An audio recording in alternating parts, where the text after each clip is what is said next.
Kwa miaka mingi United wamekuwa wakisaka kiungo mwenye nguvu, kasi pamoja na uwezo wa kuja kufunika eneo kubwa la uwanja, na sasa amepatikana Mkameruni Carlos Baleba kutoka Brighton, moja kati ya viungo ambao wana sifa kubwa ya kufanya kazi ya ziada, japo msimu uliopita hakufanya vizuri sana. Lakini nini ambacho Baleba anakuja kuwaofa Manchester United? Anakuja kubadilisha nini kwenye kikosi? Sasa haya ni mambo matano ya muhimu ambayo tunatarajia kutoka kwa Baleba, lakini kama kawaida tunaenda mjini na twende ride tukiwa Mwanza, Dar es Salaam, Morogoro na Dodoma. Jambo namba moja kutoka kwa Baleba, anaweza kuja kuwa muhimili mzuri wa kuzima counter attack za wapinzani. Hii ni moja kati ya silaha kubwa sana za Carlos Baleba katika ubora wake anapocheza mpira. Ana recovery speed, ana nguvu na ana uwezo wa kufunika au kufukia eneo kubwa la uwanja kwa muda mfupi sana. Wapinzani wanaweza kufikiri kwamba Baleba hayuko eneo hilo au tayari yuko mbali, lakini kwa sekunde chache Carlos Baleba anaweza kuonekana. Ni mtu ambaye anakimbia kwa kasi sana na ni moja kati ya silaha zake ambazo amekuwa akizitumia katika swala zima la kuisaidia timu. Sasa tunatarajia atapokuja Manchester ataileta hii namna ya kucheza, na hapa anaweza kutupunguzia hatari nyingi, haswa ambapo tutakuwa tunashambuliwa kwenye jambo la counter attack za mpinzani ambazo mara nyingi pia zimekuwa zinatuudhuru kwa kiasi kikubwa. Na kwa miaka hivi karibuni hii imekuwa ni changamoto kubwa ya Manchester United, pale ambapo tunashambuliwa kwenye counter anakosekana mtu ambaye anaweza kuja kutulinda. Hii imekuwa ni kasoro au kosa la miaka mingi sana kwa Manchester United. Hivyo tunatarajia Baleba atakuja kurekebisha kutokana na ubora wake na namna alivyo na speed kwenye kurecover. Jambo namba mbili, Baleba anaweza kuja kuibadilisha kabisa Manchester, haswa kwenye maswala ya kutumia mwili. Baleba sio kiungo tu mwenye kasi, ana nguvu na anapenda vita. Kimsingi Baleba ni wale wachezaji ambao wanapenda vita, anaweza kushindana, anaweza kupambana. Baleba anaweza kushinda mipambano yake mingi, haswa kwenye swala zima la kudefensi na kuintercept. Amekuwa akifanya hivyo, lakini pia kwenye aerial duels amekuwa akifanya hivyo. Msimu uliopita alikuwa mchezaji namba 9 katika kushinda mipambano yake katika dakika ambazo alizocheza kwenye Premier League. Hivyo huyu ni moja kati ya viungo bora kwenye swala la kushinda mapambano yake, kwa maana unapokuwa unashindana naye lazima atakupa nyama, atakupa kibega ili uweze kushindwa. So amekuwa ni mchezaji namba 9 katika msimu uliopita katika swala zima la kuweza kuhimili pressure. Lakini pia si hapo tu, Baleba ni mtu ambaye yuko aggressive sana, anaweza kupambana sana na amekuwa akiingia kwenye hizo 50 kwa 50 bila kusita. Ni mchezaji ambaye huwa anajitoa sana. Manchester imekuwa inahitaji mtu wa aina hii ambaye anaweza kupigana, kulilinda eneo muhimu kabisa la kiungo. Utakumbuka namna Roy Keane alikuwa anashindana, anapambana, mapambano yake alikuwa anayashinda akitumia mwili wake, na unaonekana mara nyingine unakuwa kama mbabe, lakini Manchester inamhitaji Baleba kwenye eneo hili ili kuweza kuja kujiboresha zaidi. Lakini jambo namba 3, Baleba anaweza kutupa nini? Anaweza kuja kuvunja pressing kwa ubora sana na kutupa pressing katika dakika moja au sekunde moja ya mpira ambayo yuko nayo.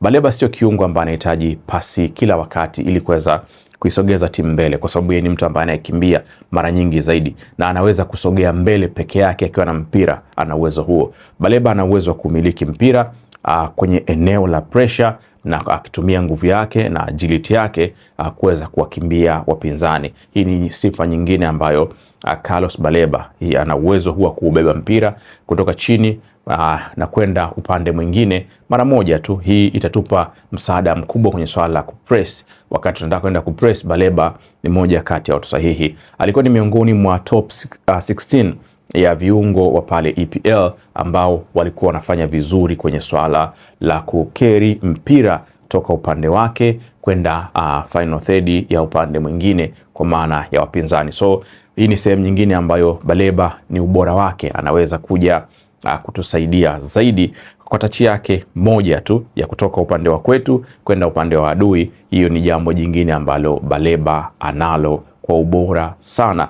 na amelidhihirisha hivyo kwa miaka yake yote ambayo amecheza pale Brighton, na hata alipokuwa Ufaransa alikuwa anafanya hivi. Hivyo huu ni mtaji mwingine ambao Michael Carrick anabidi aje kutumia, kubeba mpira kwenda mbele. Sio viungo wote wana ubora huo, hata Casemiro alikuwa na ubora huo, lakini hakuwa sana kama ambavyo Carlos Baleba anaweza akafanya.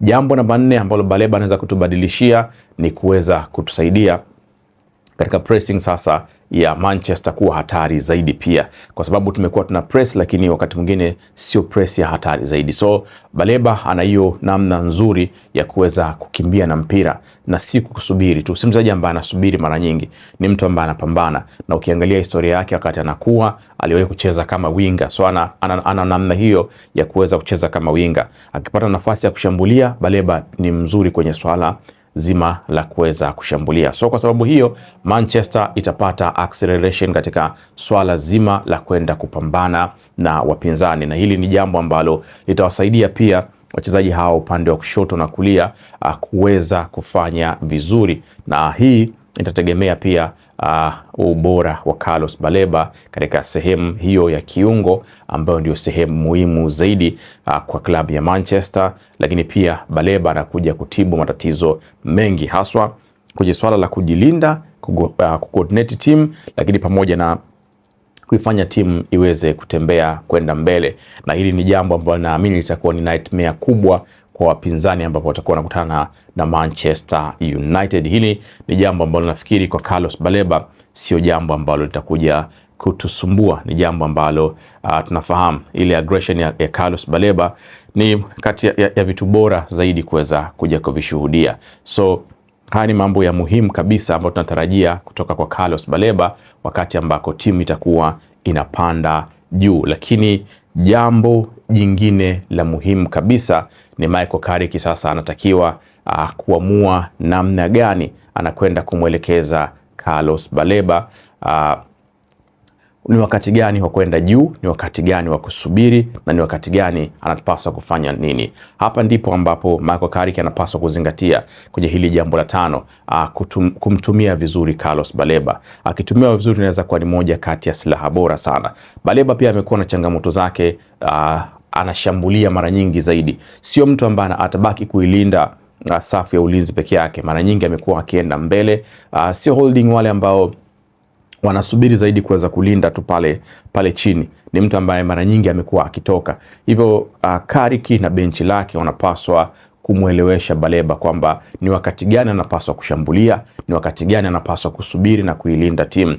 Apewe uhuru, lakini Carrick anapaswa kuwa msaada mkubwa kwa Carlos Baleba, kwa sababu Baleba ana mapungufu yake pia. Wakati mwingine hata touch yake inaweza kawa sio nzuri sana, lakini ni moja kati ya wachezaji ambao wana ile athleticism nzuri, ni moja kati ya wachezaji wazuri ambaye anakimbia sana. So haya ni mambo kadhaa ambayo tunatarajia kutoka kwa Carlos Baleba kuja kuisaidia Manchester United katika dirisha hili la msimu huu, na tukitarajia kwamba tunafahamu tuna FA, tuna ligi ya mabingwa, tuna Carabao pamoja na ligi kuu. Hivyo tusubiri kuona Carlos Baleba atapoingia uwanjani nini anaweza kuisaidia Manchester United. Subscribe, like na share kupitia hapa United Insider. Ciao.